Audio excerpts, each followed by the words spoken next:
Our next speaker, our keynote speaker, is Brother Guy Consolmagno of the Society of Jesus. He is the curator of media rights at the Vatican Observatory. And when I thought about being the first, moderating this for the first time, I thought, I wonder if I should get someone else to introduce Brother Guy. Asked some club members, and they said Francis. So I emailed, made a couple of phone calls, but Francis said he was still a little tired from his trip to Rio, and that he normally spoke to crowds of more 3 million than 1,000 or 1,200 people. Then I found out they meant Francis O'Reilly, one of our club members. Without further ado, I'd like to introduce Brother Guy Consolmagno, who will speak on Comet Tales, our changing view of these cosmic vagabonds.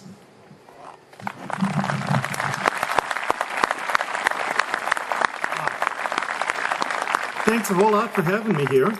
I've got this gizmo, which, when it works, controls from my cell phone. The first time I tried using this in the middle of my talk, the phone rang.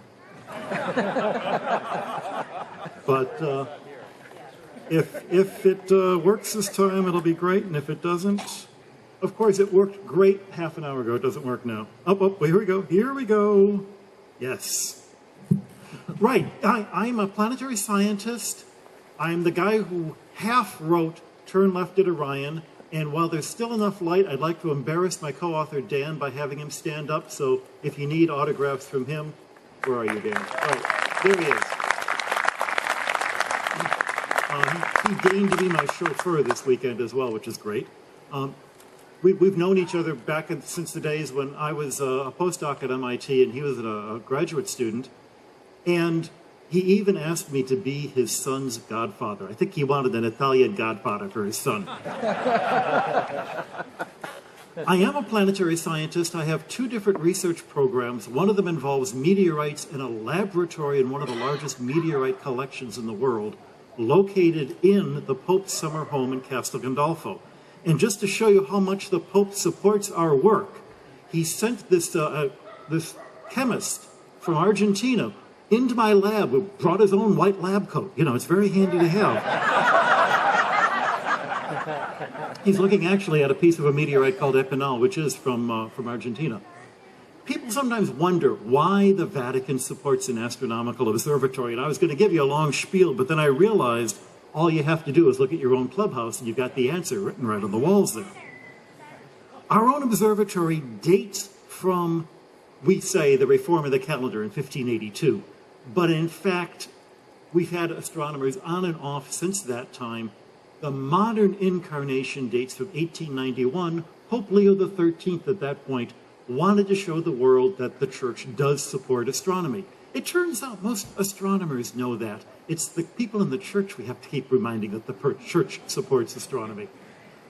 One of the wonderful coincidences about Pope Leo XIII, every pope has a coat of arms. His coat of arms has a comet. It was part of the family coat of arms. Comets have always been fascinating, wonderful, frightening, bizarre, because after all, they're unpredictable.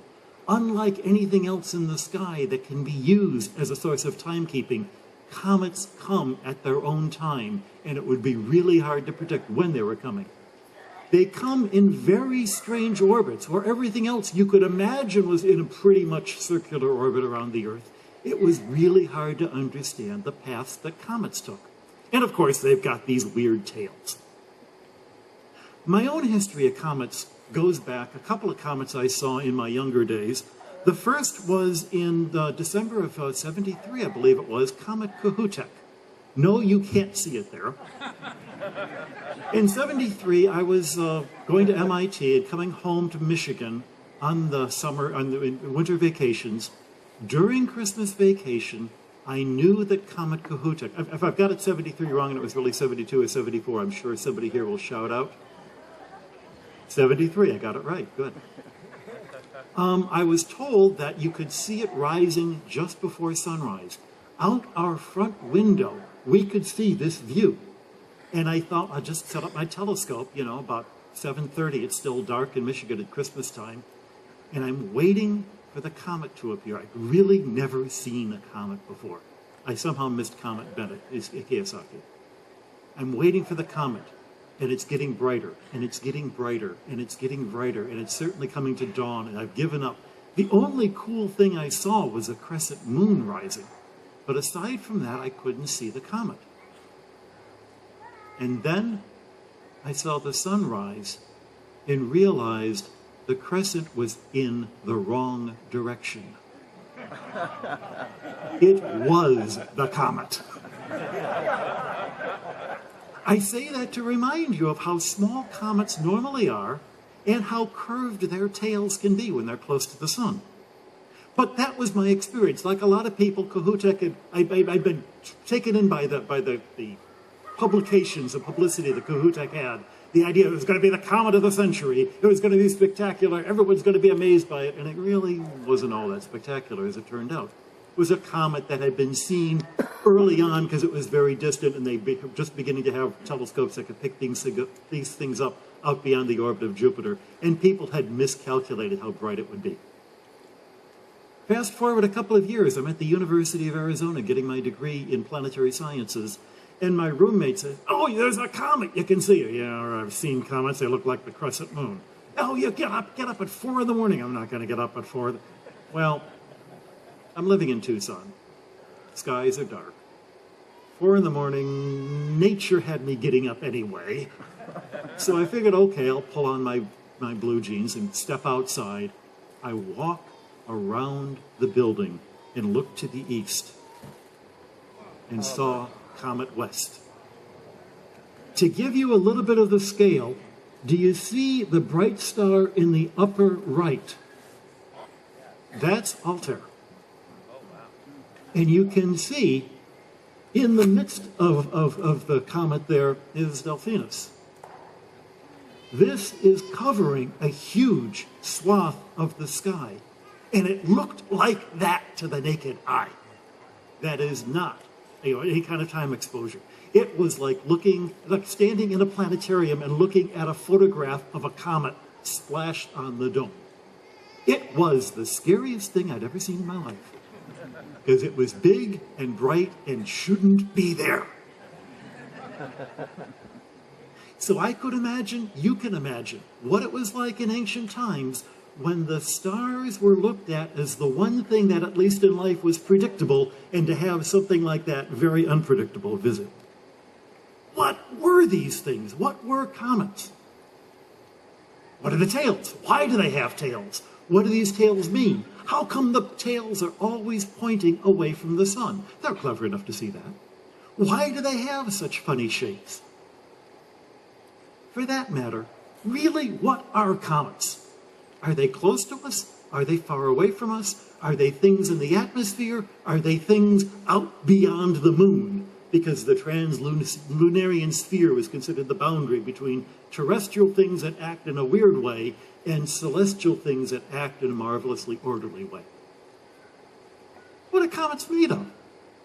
And where do they come from?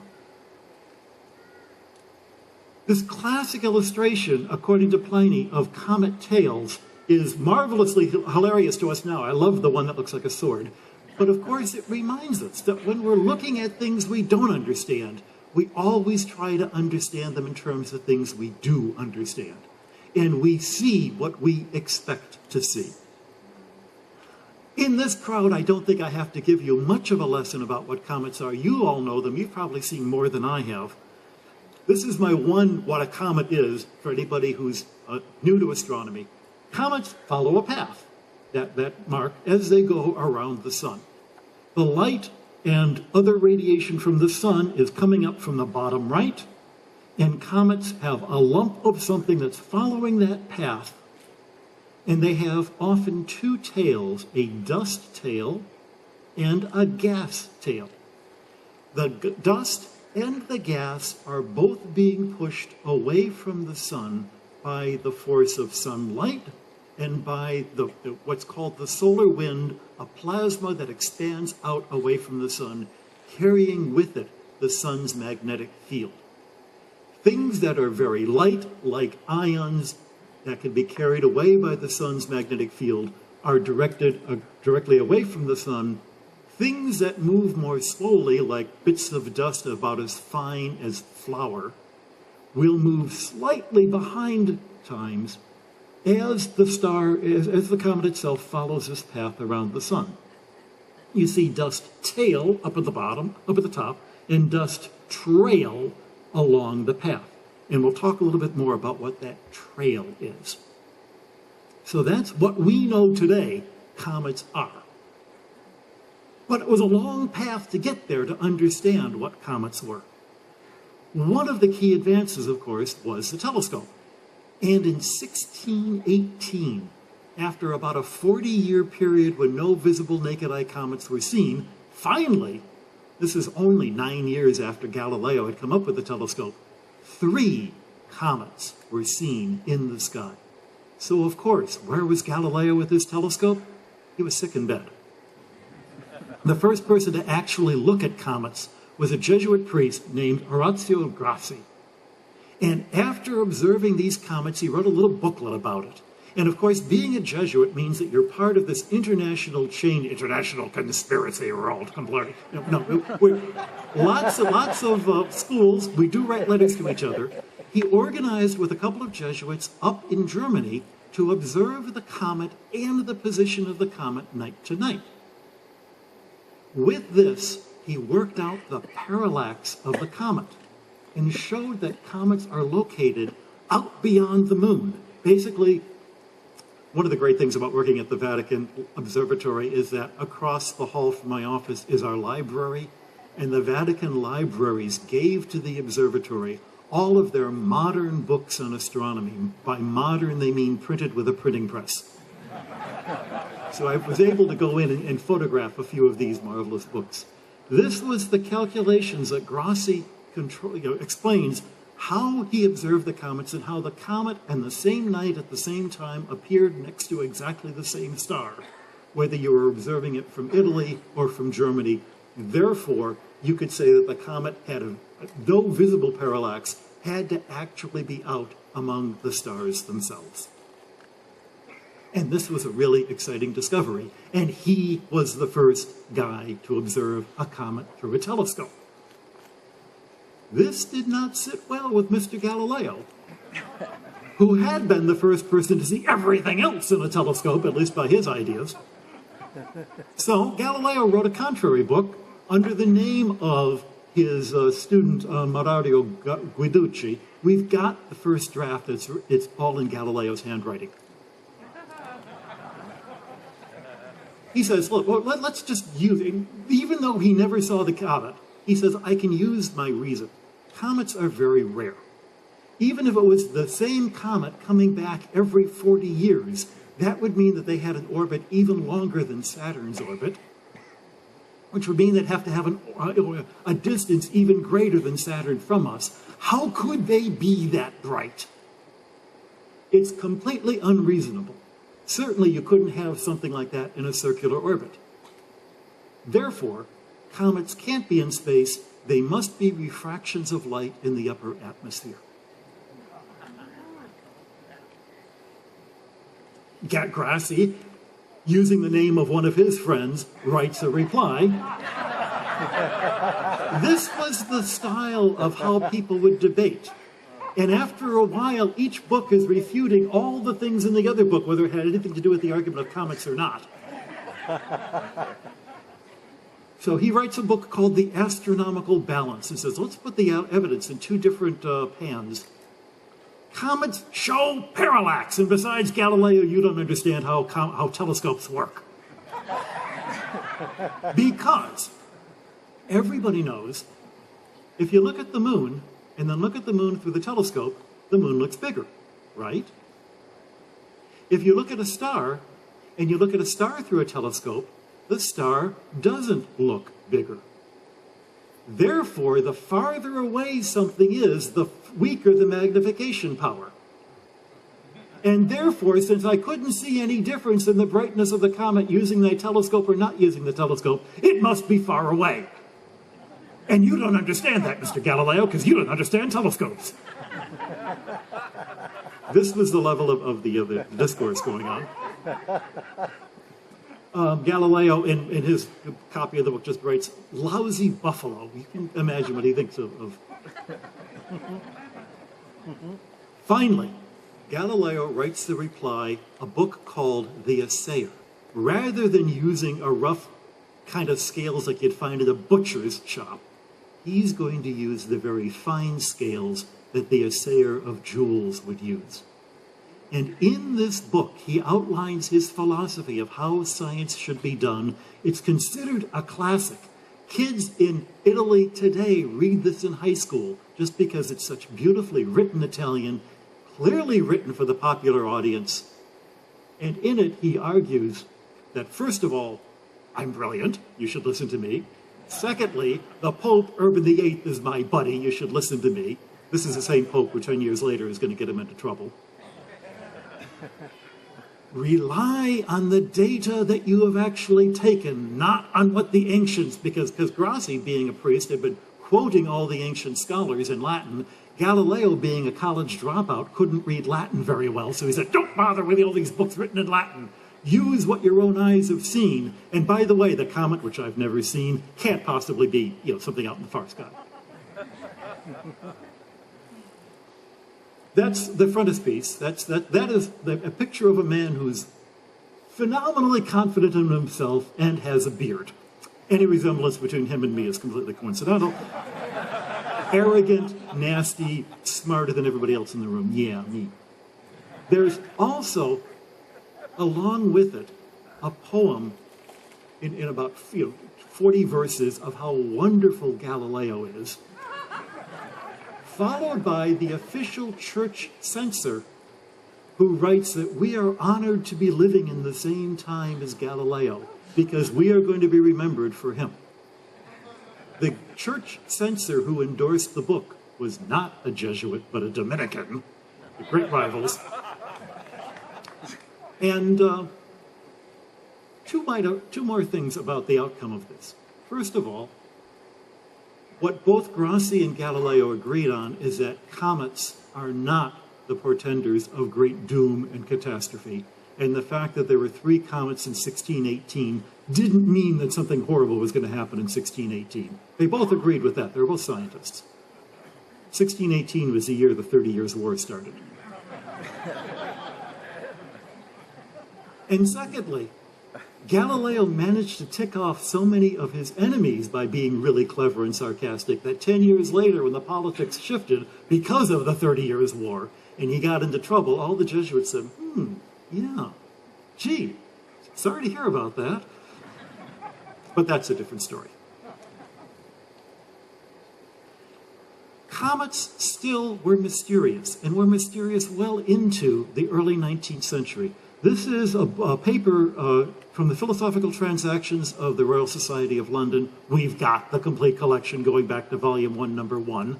Volume 7 has this little article by a fellow named Newton on a new kind of telescope he had designed, which he named for himself. In 1811, William Herschel is writing a paper trying to understand the structure and nature of the universe. And he says the key to understanding all of this is to understand how do we really picture nebulosity in the universe. And among the bits of nebulosity, and he lists about 25 different types of nebula that he's observed, are what he calls cometary nebulae, nebulae that have a cometic appearance. Among the numerous nebulae I have seen, there are many that have the appearance of a telescopic comet. A pretty large cometic nebula of considerable brightness. It is much brighter in the middle and very, very faint in the extreme, at the edges. Basically, he's looking at a globular cluster with a condensed core. And he's saying, this looks just like a comet. Maybe these are comets further out in our solar system who are going to eventually come and look at us. And maybe there's a whole population of these little things, because I can see them. Actually, we've got Messier numbers even. Remember, Messier had identified his objects because he was looking for things that weren't comets so that he wouldn't waste his time looking at them. Comets were fascinating through the 19th century, and there were a number of great comets that came through. and a number of people who finally had telescopes good enough that they could observe them. These are just 2 books in Germany that I found in our library, mostly because they've got lovely comets on the covers. And this is an illustration from a book of the Donati's Comet of 1858. Again, drawings by P.G. Bond. And it's also on the cover of this book. This was originally published in France in 1875. This is the 1877 English translation. Notice how thick that book is. For a topic about which nobody knew anything, he managed to put out a really thick... There's a joke among the Jesuits that there's the elderly Jesuit who had written the life of St. Joseph in 3 volumes. Those of you who know the life of St. Joseph appreciate. We have 1 sentence about his life, you know. Still, there was the next major breakthrough occurred around this time, actually in the 1860s, that really gave us our first clue as to what comets were all about. And it was associated with shooting stars. This is a photograph of a bunch of shooting stars of a shower. Comes from somebody who had worked at the Vatican Observatory, so he let me use this. And as you can see, at time exposure, most of these are radiating out of a particular collection of stars. And if I impose HA ray on top of them, you realize that what they're radiating out of is the constellation Leo. These are known as the Leonids. There was an Italian astronomer named Schiaparelli who realized, and my idea of what is a brilliant astronomer, somebody who can do things that I couldn't, that this pattern comes from the Earth plowing through a string of dust just as it's approaching the direction of constellation Leo.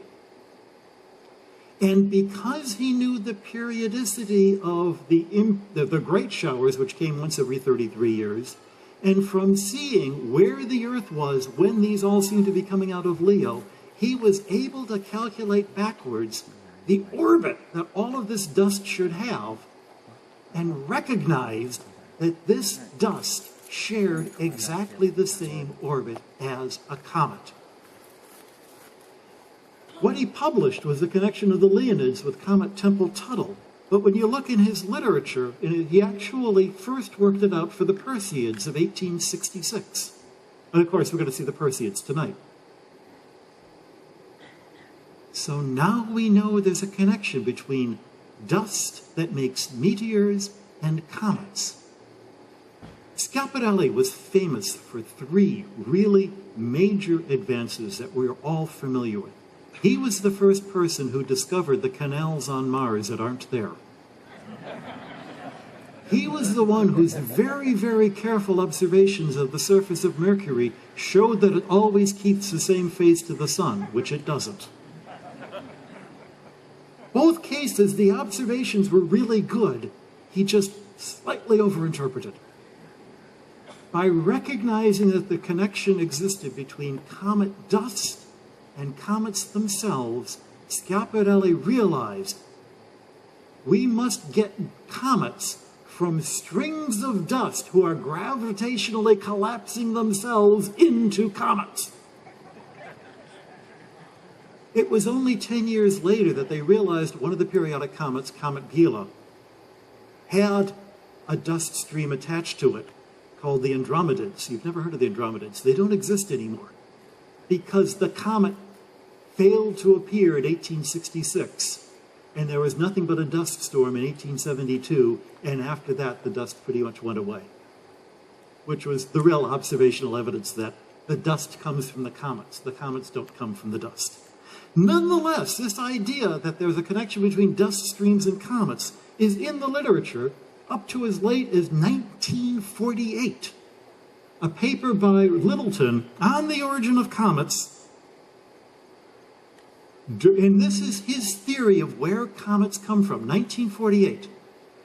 During the passage of the sun through a cloud of interstellar dust, the particles are accreting onto the sun, and if they run into each other before they hit the sun, they're going to make a string of dust, and this string of dust will then gravitationally collapse into a whole string of comets. And the comets themselves will be what he calls sandbanks, collections of clouds of sand pulled out whenever the sun passes through a cloud of interstellar dust. This same volume of the monthly notices of the Royal Astronomical Society has a number of other spectacular papers. A suggestion that the sun has a magnetic field because it spins, and all spinning things should have magnetic fields. Wrong. Not one, but two theories for the steady-state universe that get rid of that stupid Big Bang theory, one by Tommy Gold and the other by Fred Hoyle, both wrong. And the idea that the Earth really doesn't have an iron core, but it has a phase transition from molecular to atomic phases. 1948 was not a great year for monthly notices. But it was only 2 years later that two spectacular papers about comets finally came out. The first was by Fred Whipple. And Fred is interested in something completely different, something that had been noticed by Encke back in the 19th century. Comet Encke is a short period comet. It's only got a period of 3 years. But its period shrinks by a couple of days every orbit. And no one could understand why. It doesn't completely follow Kepler's laws. And Whipple said, here's why. Comets are made up of ice and dust, and when they get close to the sun, the ice evaporates, and it gives you a little jet off the side of the comet, which will nudge the comet out of its perfect Keplerian orbit. And he works the numbers, and the numbers work so well that it can explain both how come the comets are moving and also why you've got tails. He doesn't use the phrase in the paper, but everybody soon refers to this as the dirty snowball model. And essentially, that's what we understand comets to be today. In this paper, he also makes reference to a rather more obscure paper published the same year in Holland by a fellow named Jan Oort. Oort suggests that from a score of well-observed original orbits, that new long-period comets come from regions from about 50,000 to 150,000 AU distance. And that means the sun must be surrounded by a general cloud of comets of a radius about this order, containing hundreds of millions of comets. The total mass of the cloud is about 1/10 to 100th the mass of the Earth. And they're perturbed out of this cloud by passing stars or who knows what. The logic is perfect. Let's say that every year you see a new long-period comet. By observing very carefully the orbits of these comets, Oort was able to show that they were not parabolas, like people had assumed, but actually just very, very, very eccentric ellipses, with periods of millions of years. Well, if you've got a comet with a period of 10 million years, and you see one of these a year, there must be at least 10 million of them out there, right? In order to get one a year. If they're in really elliptical orbits, they're spending most of their time at aphelion, so they must be out there at, if it's got a period of 1 million years, it's a 10,000 AU. If it's, a couple of orders of magnitude more, it's going to be another order of magnitude. And because long-period comets approach the sun from every direction, not just the plane of the planets, not just the ecliptic, the cloud must be roughly spherical. It's impeccable logic. Nobody's been able to gainsay it. We still talk today about the Oort cloud, even though we've actually still never been able to see it. How could we? The comets are so far away that even our best telescope couldn't possibly pick them up. But I want to emphasize what this was based on. This was based on the orbits of all the comets that Oort had been able to get good orbits for. How many comets are we talking about? Not many. 10. With another 5 that are pretty long period. Even today, we know of 500,000 asteroids with orbits good enough that we can actually predict their paths 500,000 asteroids. We have observed less than 5,000 comets in the history of humankind, and less than 200 of them are periodic that we can actually predict when they're going to come back. Comets are still pretty rare and pretty poorly understood. But Oort, beyond saying that there's going to be a cloud of stuff, came up with a different version of where do comets come from, because he recognized if you're talking about something that far from the sun, there could not have been enough material in the cloud of gas and dust that made up our solar system at that distance to make these comets. The comets could not have been made there. They must have been made from someplace much closer to us. And that's basically what all this text is saying, to remind me to say that. How is it possible to get stuff made in the plane of the sun out to weird orbits? And the answer, of course, is Jupiter. We know that Jupiter's resonances kick stuff out of orbits and can perturb these orbits into wildly eccentric orbits. Now, in case anybody here is not familiar with a resonance, ask a little kid what it's like to be on a swing. If you're sitting on the swing and you rock your legs back and forth, and if you're a small child, you're able to exactly calculate the natural period of the pendulum that you are and rock your legs at precisely the period that you've calculated, because it's, the period goes as the square root of the length of the...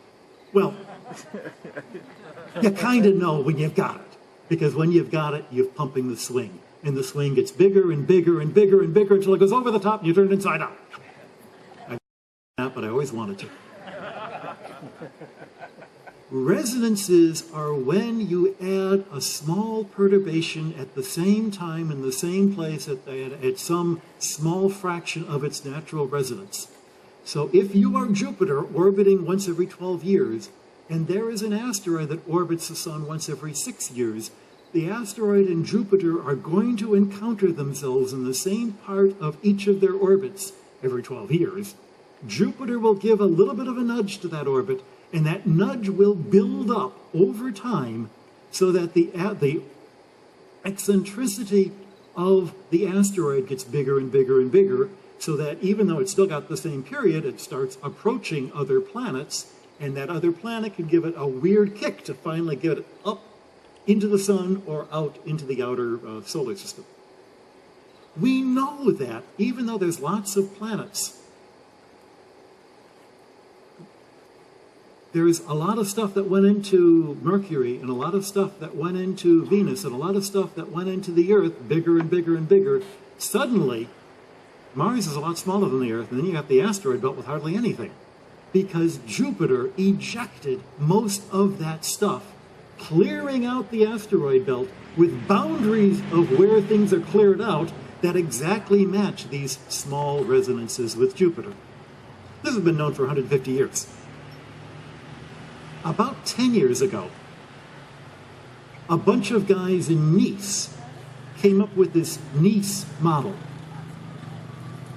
If Jupiter is moving inward, if Jupiter is kicking things outwards, then by conservation of angular momentum, it has to be moving inwards. If it moves inwards, then there's going to be a time when it's in resonance not only with the asteroids, but also with Saturn. And it's going to cause Saturn's orbit to become eccentric, and that's going to do other weird things. This is the first version. The models are now much more sophisticated. But here you've got all the dots of things that never got made into a planet because they're too far away from the sun to find each other. And then you've got colored orbits. The sun's at the center. The red orbit is Jupiter. And what's the planet after Jupiter? Saturn. So that's the yellow orbit. And then after Saturn comes Neptune. That's the blue orbit. And then after Neptune comes Uranus, and that's the purple orbit. There's a little kid in the audience who's going, it's the other way around. Watch me.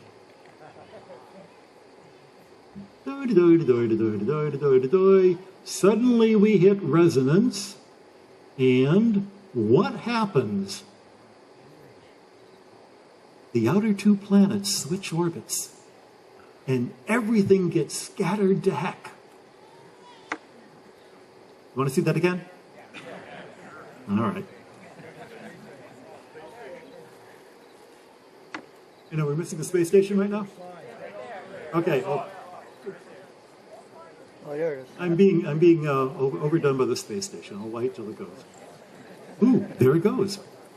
Okay, well, the point is that we not only have a mechanism for throwing material out to the Oort cloud, but we also have a mechanism for clearing things out to beyond the orbit of Neptune. And of course, as Neptune moves out, maybe it picks up lots of other little scraps of material as it moves, which are in resonance with it.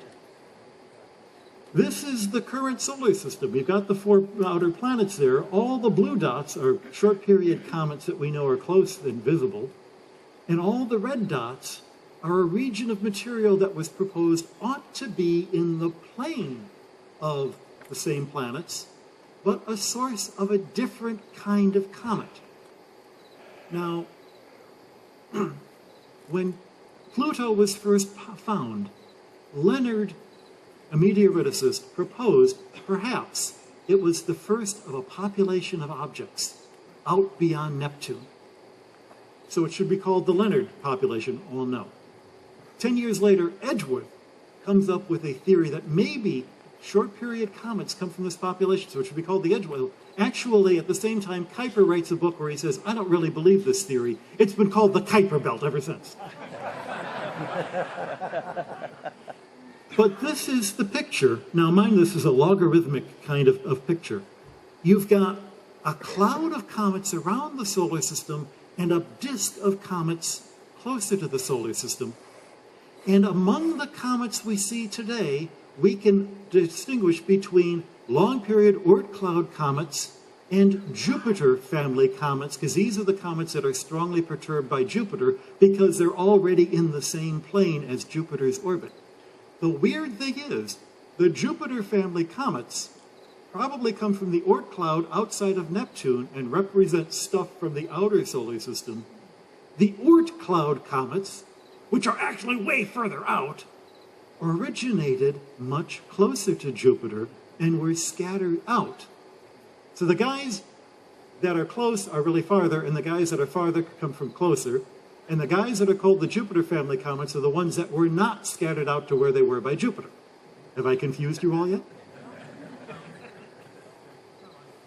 To understand comets, you would expect that there would be a chemical difference between short-period and long-period comets, and for a while it looked like there was. As we observe more and more comets, we realize it's less and less a good assumption, but there's still a hint of a difference in chemistry between Jupiter family and long-period comets. But if you really want to know what a comet is like without that ugly tail getting in the way, you want to be able to observe comets where they live. And we know there's a whole population of comets living out beyond Neptune, the trans-Neptunian objects. And we started discovering these in about 1995. We have now found more than 1,000 of them. You can classify them by how they orbit. There's a bunch in blue, which are kind of just sitting out there in pretty much circular orbits, or not circular, but close to circular, in the plane of the solar system. There are some that have been scattered out of that. There are some that have been scattered in, which we call centaurs, because they're half comet, half asteroid. And then there are these guys we mark in red called Plutinos. Now, this is a diagram that I love because it kind of illustrates what's going on. But I'll step you through it because maybe this is the kind of thing that makes your eyes glaze over. Semi-major axis. This is the average distance. That's why I don't do that. Okay. I got it. You're good. You're good now. Semi-major axis. Semi-major. Oh, you can try it again? There you go. Okay. Semi-major axis. This is the average distance of the object from the sun. Perihelion is the closest that it comes.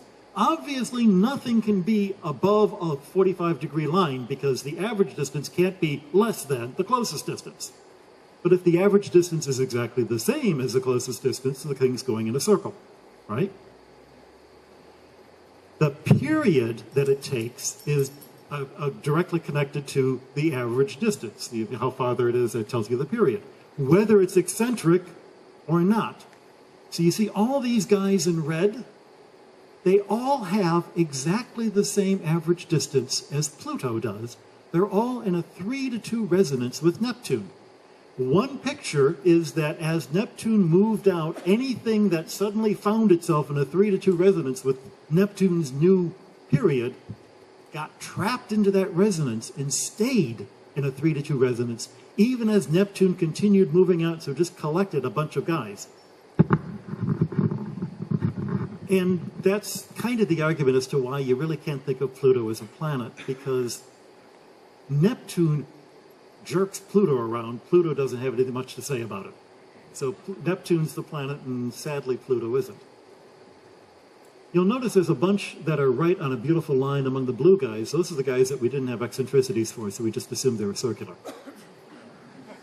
But you can see the 4 different populations there. The red guys are the Plutinos, the blue guys, which are the classical ones, the ones shooting off to the right there, which are the scattered disk, and then all the centaurs, which are the ones that have been scattered in to become eventually comets. And the people who do the numerical calculations say that things get scattered out of the one belt, they get junked down into really eccentric orbits, which then jerk them closer in, and eventually these guys become comets. If that's the case, if these are where comets come from, and it sure looks like they are where comets come from, at least the Jupiter family comets, we should be able to make some guesses as to what the surfaces ought to be made out of. Because we know things in the outer solar system are made out of ice. Now, it can be water ice, it can be methane ice. Methane, that's like natural gas. Ammonia ice. And if you irradiate this stuff with solar ultraviolet light, eventually you'll break up the carbons and they glue together and they make themselves little chains. And when the chains get long enough, you get colored material such as carotene. Yeah, comets should be about the color of carrots. A nice orangish red.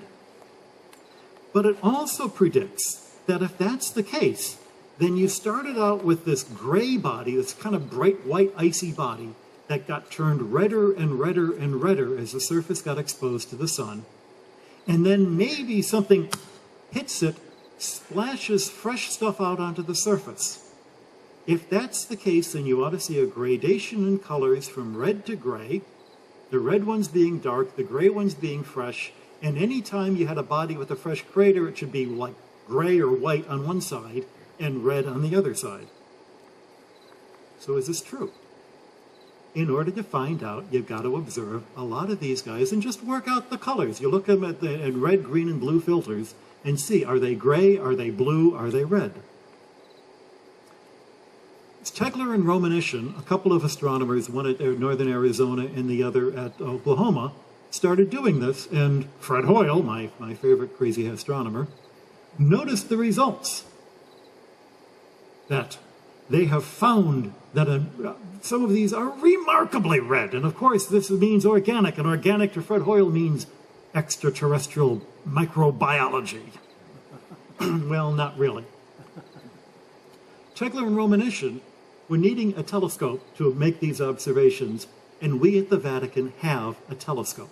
So they said, hey, can we use our telescope? So for the last 15 years, I've been observing with them on our telescope. Now, I hope you can indulge me, because I'm going to talk a little bit about telescopes. Anybody here interested in telescopes? Let me tell you about the telescope we built.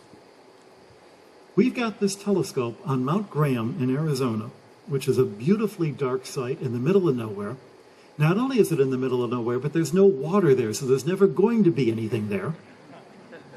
And it's on a mountaintop that's over 10,000 feet high. And it's a beautifully dark, beautifully dry site. How did it happen that the Vatican has a telescope there? Well, you've heard about the 200-inch, and you know what a pain it was to build the 200-inch, and you've made your 10 inches, and you know how much of a pain it is to build that. In the 1980s, a fellow at the University of Arizona had a new idea for making a telescope mirror. take your glass and put it in an oven and spin the oven. The glass can flow over a bunch of forms, so you have a honeycomb shape, but the shape of the glass is going to naturally move itself into a parabola. He got money to build a prototype oven, made a mirror, and then came to the Vatican and said, I'll give you the mirror if you build a telescope around it, and we'll share it 75-25, 75% the Vatican, 25% the University of Arizona. That's our mirror. That's Steve Tegler, Bill Romanishin again. And it was made by an angel. Because the guy who had the idea was named Roger Angel. 1.82 meter aperture. And because you can make the fastness or the slowness of the mirror just by changing the speed at which you're spinning it, they said, what the heck, why not? Let's give it a focal length of 1.82 meters. It has excellent images for a reason I'll explain. And the reason is that it has Gregorian optics. Now, as you know, a parabola is great at focusing things on axis, and not so good focusing things off axis, as anybody with a big daub and trying to look around the edges of a wide field of view will tell you. It's got coma. The way to correct for coma is to have a curvature, or one way, is to have curvature in the secondary mirror. For the typical telescope that doesn't have a really fast mirror, you bring in the light to hit the secondary before it comes to a focus, and then it comes to its focus as it goes through the hole down the bottom. But that means the secondary has to be convex. And measuring a convex mirror really precisely, I don't have to tell you guys about. By having a really fast mirror with an f1 aperture, f1 focus, you can have the focus go beyond the focal point, hit a concave mirror, which can be incredibly, wonderfully carved and tested. The effective focal length by the time you get to the bottom is f9, which is what the instruments are used to. This only works if you've got a really fast mirror, because otherwise the telescope is ridiculously long. Nobody had ever made a Gregorian telescope of this size before. Nobody was sure if you could actually make it work, because if anybody's used a Gregorian, you know that it is really, really tricky to focus.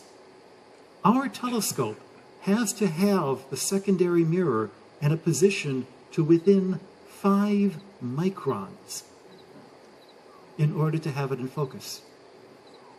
It's all computer controlled, but it was all brand new. This is 20 years ago. Nobody had ever done such a thing. But being the Vatican, we weren't afraid to take a Gregorian chance.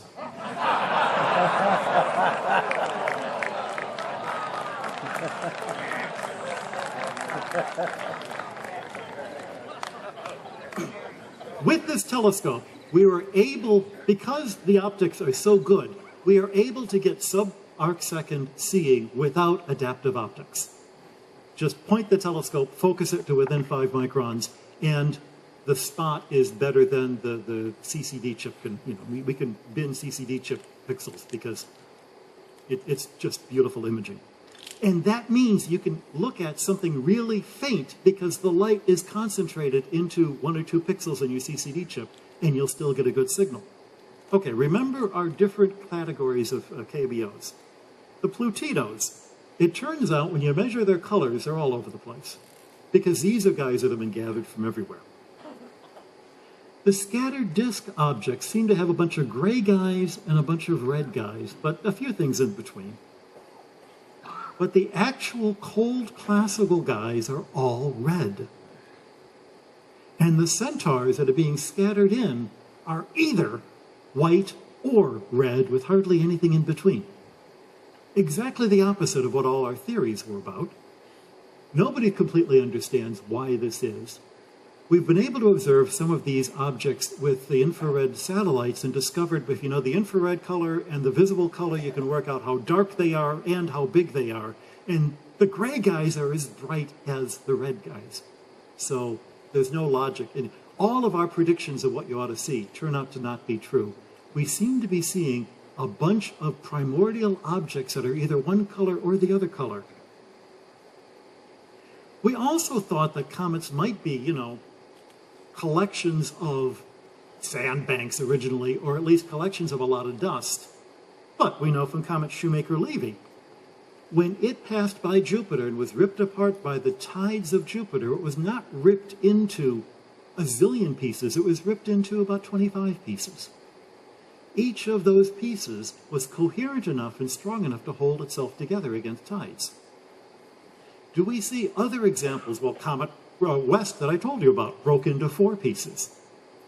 On April Fool's Day in 2006, we were trying to observe this centaur at Echeclus and discovered, turns out somebody else had seen it a couple of weeks before us, so we don't get the discovery, a cloud of light not around it, but next to it.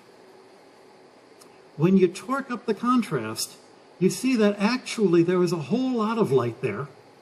This was a lot of gas coming off of some piece orbiting next to Echeclus.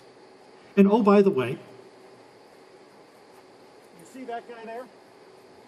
You see that guy there? That's what happens when a moth dies and lays its leg on top of the CCD chip. Naturally, the most important image we ever took has a moth leg on top of it. A number of other people, including people at Caltech and people using space telescopes, observed this over the next couple of months, and I just want to sort of give you an idea. This is a series of pictures of the same object, but you can see how the cloud of light moves around it with time.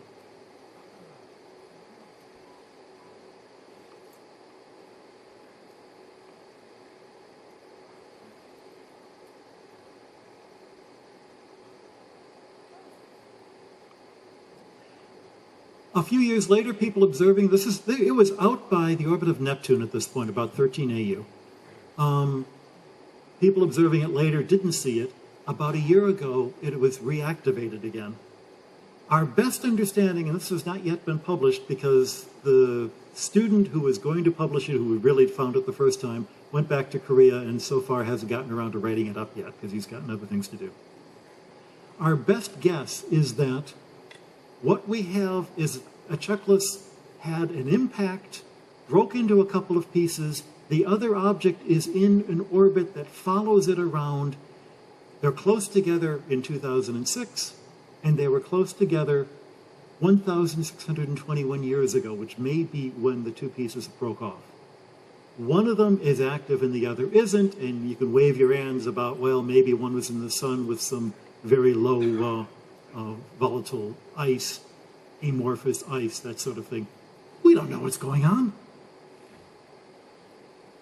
One of the more wonderful but frustrating things about comets is that we finally have actually sent spacecraft to them. We can see the jets of stuff coming out not over the entire comet, but just certain regions of the comet. The first comet that, well, of course, we saw Comet Halley with the spacecraft in 1986, the Giotto spacecraft. The images were not very good because they didn't expect that the surface of the comet would in fact be jet black. In Deep Space One spacecraft observed a comet close up and found these marvelous complicated terrains. There are these plateaus that appear to be flat, but with a cliff around them, like a mesa, and the jet seems to be coming out the side of the cliff and interfering with each other to turn into a jet that looks like it's coming straight out of the cliff, and people said, aha, now we understand what jets are. And we've looked at 5 other comets and never seen anything like this again. To get an idea of what this comet looks like, especially the people who are right in front of me, there are 2 images, right? Cross your eyes until you can just see one. And you should be able to see it in 3D. And you can see that the bottom piece is angled out towards you. and that if you keep doing this very much longer, you're going to get a headache. Comets are interesting in that clearly they're lumps of stuff, but they're not just piles of dust.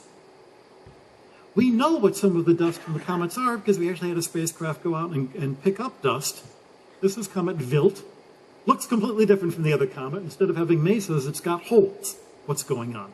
Well, cross your eyes on this one, and you get an idea of just how deep those holes are.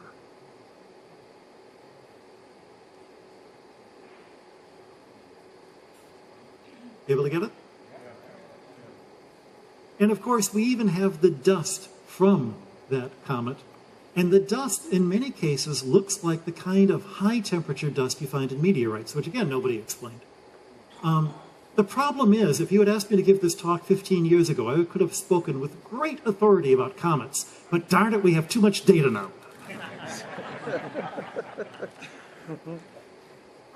We even threw something into the side of a comet, Tempel 1, which had took the picture of the other comet that I started this out. Sent an object to impact into Tempel 1. Splat! And that was the piece that went in, a large lump of copper. This is what it looked like from the outside.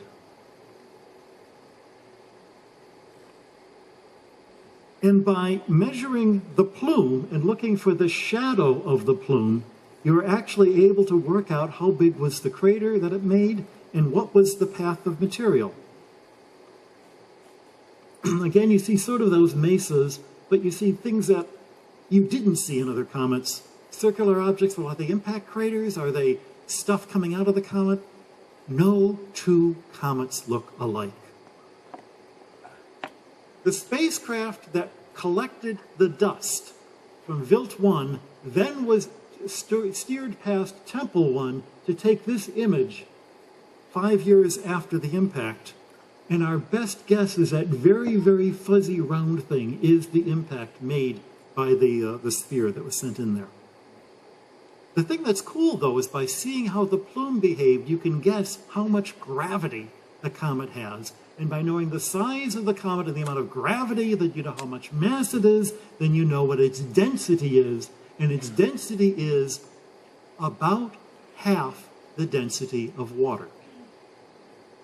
Now, what has, the density of rocks are around 2 to 3.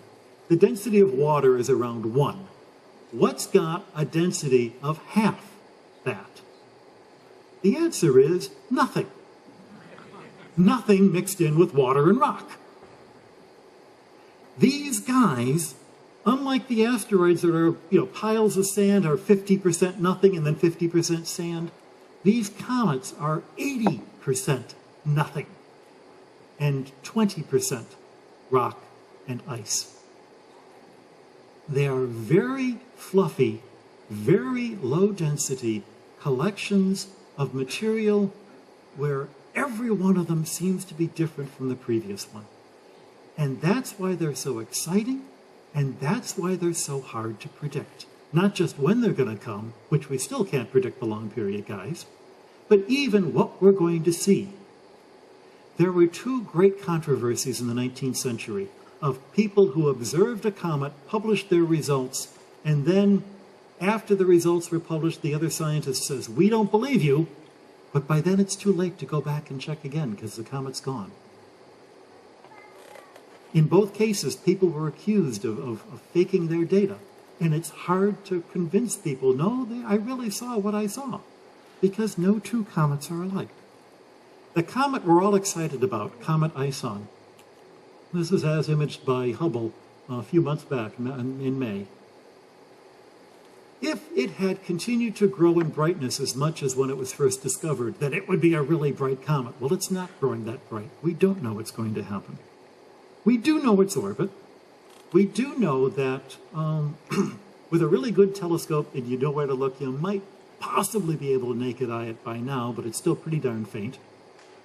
Really, you start looking in early November, before the dawn. It hits perihelion about November 28th, And then it's going to be far enough to the north that you can see it just after sunset or just before sunrise in early December, if we're lucky. There are two things about being lucky that you have to worry about. Is it really going to be as bright as we hoped? And is it going to survive perihelion? And I'm going to end with a little movie that people at Goddard put together about comets like Ison and Ison itself. And I hope the sound comes through.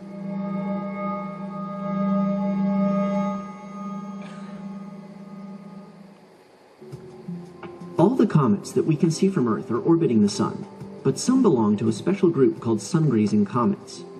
Sun-grazers are comets that come very close to the Sun at their nearest approach, a point called perihelion. To be considered a sun-grazer, a comet needs to get within about 850,000 miles from the Sun at perihelion. Many come even closer, even to within a few thousand miles.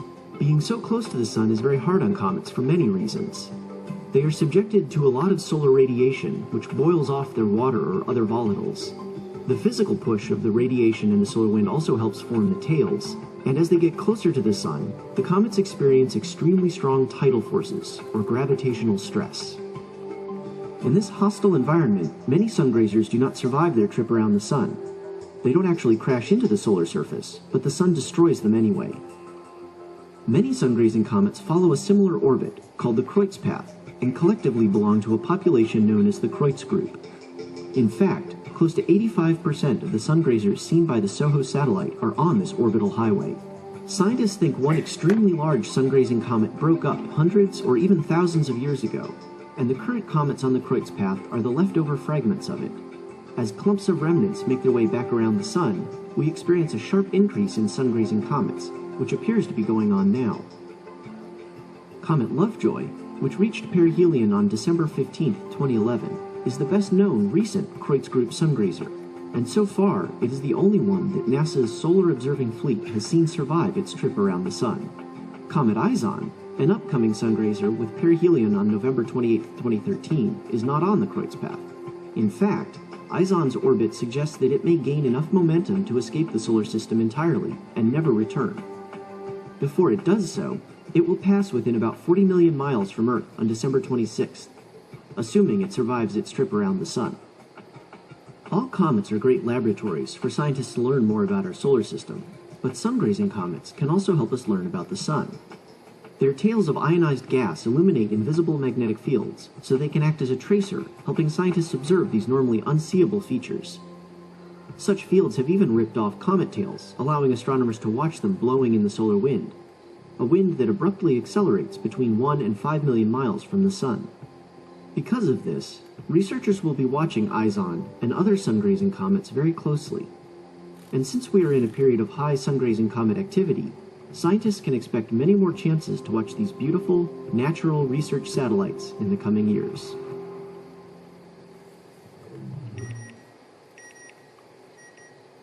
So thank you, Goddard, and thank you for everybody here. It's a glorious night, and I don't want to hold you any longer to do some fabulous observing.